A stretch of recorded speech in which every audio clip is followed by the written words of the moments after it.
Ram Ram, Namaste, Sitaram, Jai Shri Ram, Namaskaram, Salam Alaikum, and Bula to all the Fiji Indians living in Fiji and to all the Fiji Indians living abroad as far as Alaska and the Middle East, and to all my Aitauki brothers and sisters living in Fiji and abroad.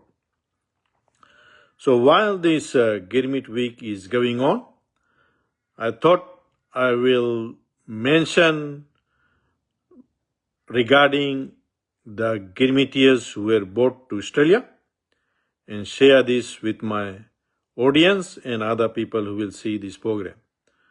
So first of all, I would like to thank Lakshmi Ganpati, who has produced a short detailed documentary on Indian Link regarding the Indian indentured laborers in Australia. So the Indians who were brought from India to Australia, they were mostly required to work on sugarcane plantations and also in the timber industry in Australia. So about 6 months ago, I went and stayed at a B&B place in a town called Maclean, which is on the mid-north coast of New South Wales, probably about 2 hours north of Coffs Harbour, and probably about 2.5 to 3 hours from Brisbane. And the sugar plantation, the person who is the present owner, his great-grandfather actually began the sugar plantation, and they had some very accurate records, newspaper articles and photos from the very early days when the sugarcane plantation began. And there were photos of Punjabis who worked on that sugarcane plantation, harvesting sugarcane mainly. So they lived in a barrack which accommodated 20 to 30 sugarcane cutters. And the sugar mill in that area is the Broadwater Sugar Mill and also the Harwood Sugar Mill. And during the early period of sugarcane farming in that area, the mill or the mills were actually owned by CSR. And so people may know that Coffs Harbour or Ulgulga area is very well known for bananas in New South Wales, and that's where the Punjabis were bought to commence and work on banana plantation. Punjabis were also bought to Cairns, and south of Cairns,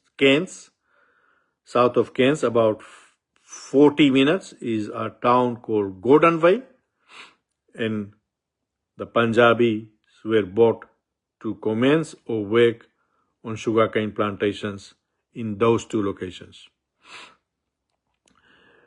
And about 3 months ago, a person who lives in Brisbane, his great-grandfather was brought from India and actually worked on a very large sawmill or was involved with the timber industry in a town called Grafton. Grafton is located about 40 minutes south of Maclean in New South Wales and about 40 minutes north of Coffs Harbour.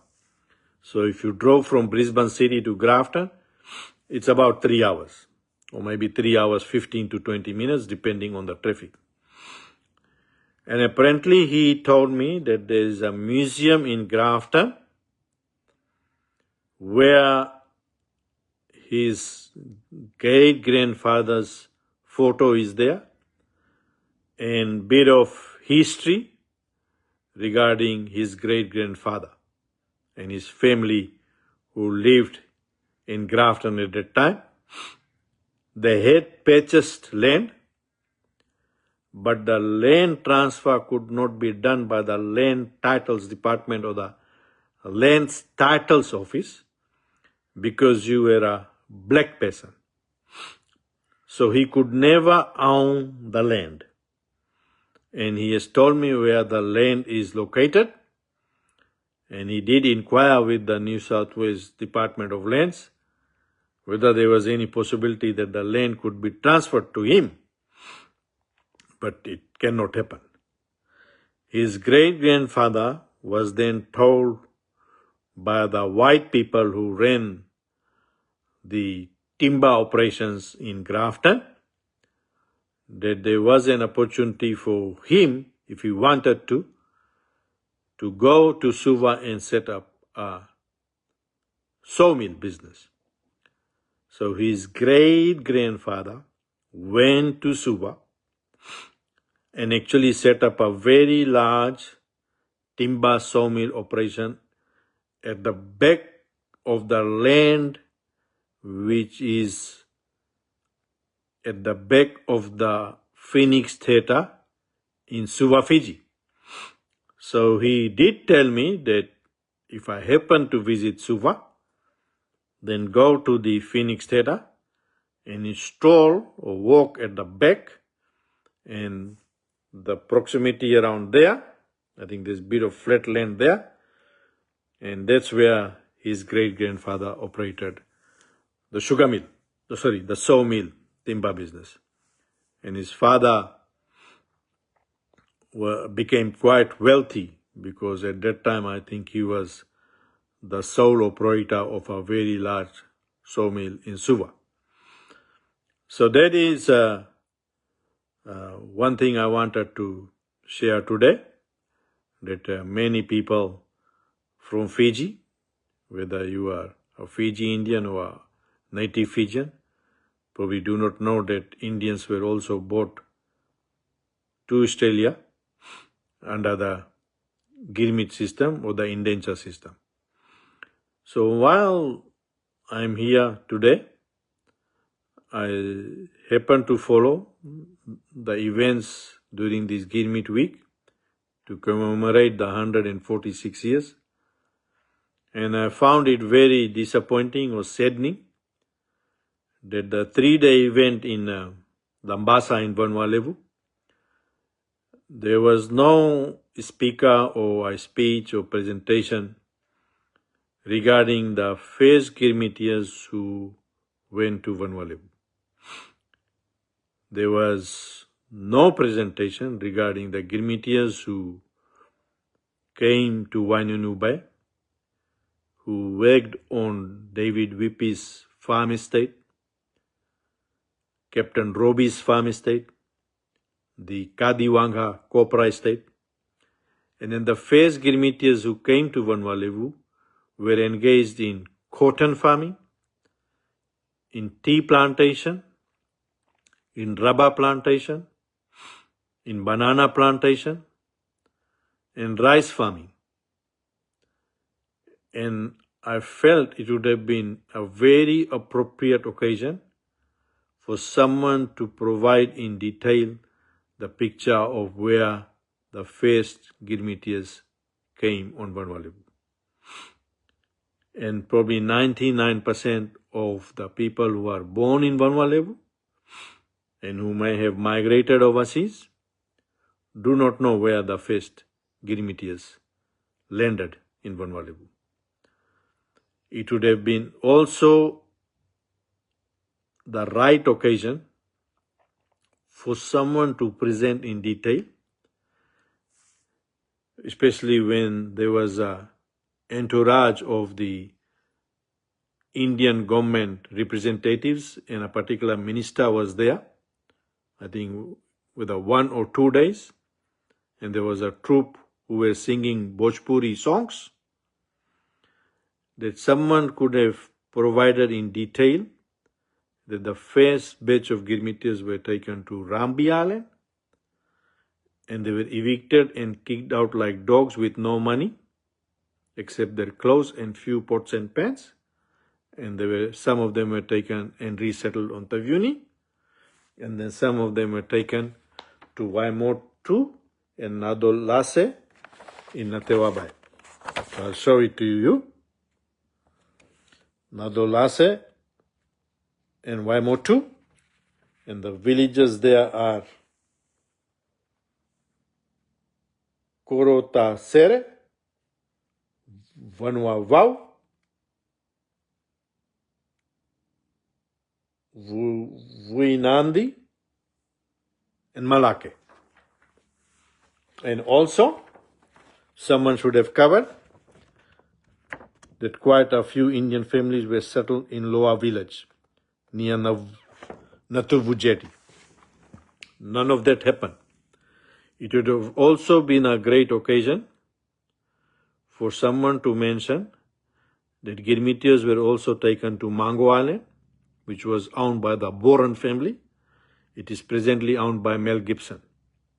That a sugar plantation was set up there, a sugar mill was set up there, and then because the mill could not make profit, the mill was dismantled and the parts were taken by ship, and that's how, and some of the parts were then put into the Reki sugar mill. Someone should have also mentioned that the Girmityas who worked on the copra plantations in Tavyuni lived in houses built of rocks. Those houses are still there. Someone should have also presented that some of the Girmityas were taken to Koro Island, to Okaya Island, to Motoriki, and some other islands in the Lau group. This was more of a show. And people have rang me from Fiji that they were quite disappointed with this group coming from India, doing Bhojpuri songs because no one understands Bhojpuri in Fiji. There are people who want to know who is bearing the cost of these people, which is going to cost in between, say, 200 to 300,000 for this trip, whether the Indian High Commission is bearing the cost, or the Indian Center for Cultural Relations, or is Fiji government forking out the expense for these people out of the $500,000 that is being allocated in the budget. So that's what people are questioning. People have rang me from Fiji. So while I'm here today,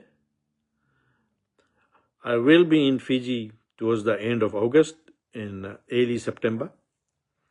So there are people who do video productions in Lambasa and Savu.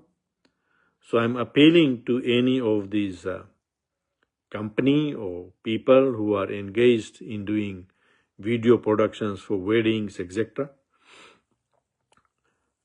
I would like a couple of people to assist me to do video recording and production, probably a day and a half around Wainunu Bay and Nambawalu, in the village of Narawai and Vunivau in Nambawalu. And probably a day and a half to go with me to Natewa Bay and visit the plantations at Nadolase and Waimotu and take some videos and photos in the beach area also, and also to travel with me to Natuvu Jetty and to the village of Loa and do some documentary photography. I will not be able to compensate you, probably except for meals and money for fuel, but this is for a good cause. So whether you live in Savu or whether you may be even living in Nambawalu or Lambasa, and if you would like to assist me for a good cause regarding these Girmitia projects which I am doing, then please feel free to contact me or call me on Messenger, or you can directly call me on my mobile on 61-427-270-480, 7 days a week, 24 hours a day. Or you can email me on Pravind, Pravind, .kumar1939 @gmail.com. Your assistance will be very highly appreciated, because once those documentaries are done and edited by one of my colleagues in Auckland, New Zealand, it will be put on 80 different platforms and other platforms. So please, if you feel like assisting me regarding these two documentary projects, it will be more than two, in and around Wainunu Bay, Natewa Bay, around Waimotu and Nadolase Plantation, and Lower Village. So that's where I will leave it. This is Pravind Kumar, born and raised in Ba, lived in many parts of Ba and Tawa, and living presently in Brisbane, Queensland, Australia. Please share this with as many friends and relations as possible, and I will catch you later. Dhanvad, Ram Ram, Namaste, Namaskaram, Jai Shri Ram, Walaikum Salam, and Bula.